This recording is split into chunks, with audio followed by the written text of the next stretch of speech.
Hollywood history is littered with rag-to-riches stories, though few of them are quite as literal as Chris Pratt's. Now the face of Marvel's Guardians of the Galaxy movies, Pratt has come an incredibly long way since he dropped out of college at 17 after just a single semester, taking the road less traveled on his way to Tinseltown. I have a plan. You've got a plan.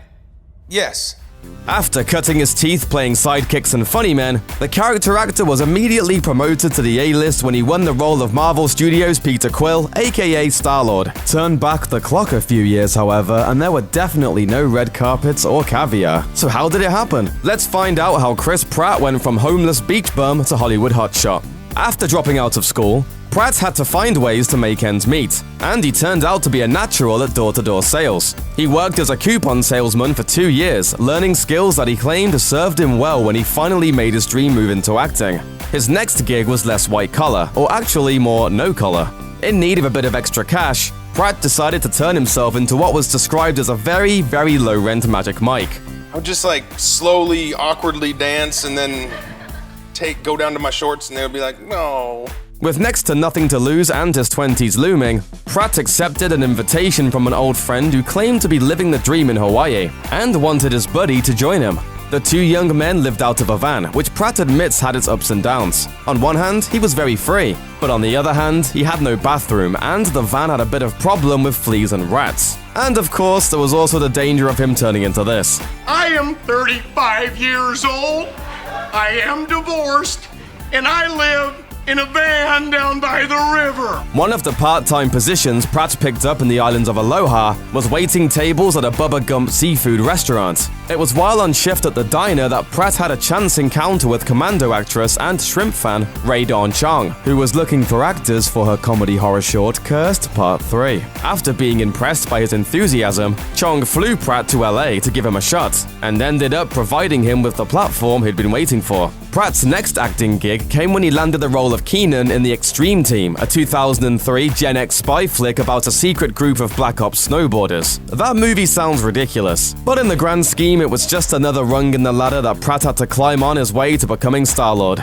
Despite finally seeing himself as a professional actor, things didn't exactly fall into place right away in terms of auditions. Pratt made some cash doing commercials, but eventually his persistence paid off, landing him the part of high school jerk Bright Abbott on the WB drama Everwood. Apparently, Pratt didn't even really prepare for this audition, and landed the part by just naturally being the type of character that the directors were looking for. Funny how things work out. Pratt wasted no time getting comfortable on the set of Everwood, where he would end up portraying Bright in 89 episodes between 2002 and 2006. When Everwood wrapped up in 06, Pratt secured a recurring role on long-running Fox favorite The OC, appearing in 9 episodes as left-wing activist and occasional naked guitarist Jay Cook. After these roles, Pratt finally landed what most people consider his big break, with the role of Andy Dwyer on Parks and Recreation. My full name is Andrew, I think.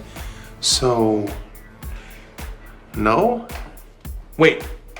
Yes. Let's move on. The critically acclaimed mockumentary opened new avenues for Pratt, who attributes the show's continued success to lead actress Amy Poehler. Amazingly, Pratt's character, Andy Dwyer, was only supposed to appear in 5 or 6 episodes, but when he turned out to be a fan favorite, he became part of the main cast for the show's entire run. Leslie, I typed your symptoms into the thing up here and it says you could have network connectivity problems.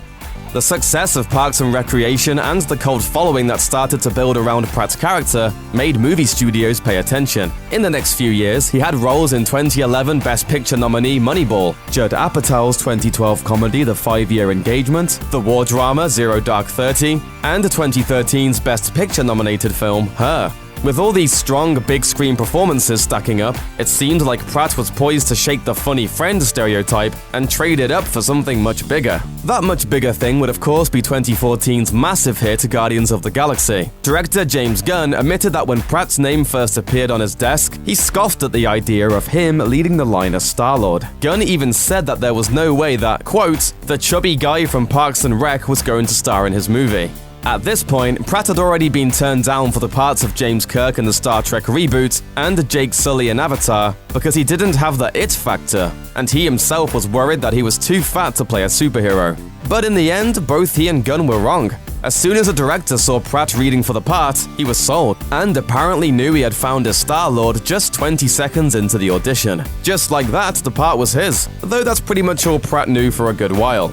The actor has explained that his contract with Marvel Studios was brief at that stage, to the point where he wasn't even allowed to see the screenplay. The radio silence lasted so long that Pratt still had no clue what was happening when he met up with Gunn to discuss the movie. Thankfully, that meeting went very well, and was enough to calm Pratt's nerves. After that, the actor was ready to become Star-Lord. Who? Star-Lord, man. Legendary outlaw. At that point, there was only one thing left to do. Pratt tipped the scale at £300 when he went in to audition for Guardians of the Galaxy, and it was only after winning the role that he made a vow to shed some of it, £60 to be exact. The actor lost the weight over a period of 6 months, using a workout that included running, swimming, kickboxing, and even a full triathlon. For some reason, however, dancing wasn't part of his fitness regimen. Dance off, bro. Me versus you. It's on. By the time the Guardians of the Galaxy shoot began, Pratt looked like a genuine superhero, with the six-pack and all. This ripped bod, coupled with his undeniably lovable personality, has helped Pratt's career take off, scoring him lead roles in big movies like Jurassic World, Passengers, and The Magnificent Seven. As Pratt's movie career continues to heat up, one thing is becoming more and more clear. The guy is a seriously ripped, seriously funny actor who isn't going anywhere, except right to the top of Hollywood's A-list. Of course, no matter how famous he gets, Pratt will always be this guy.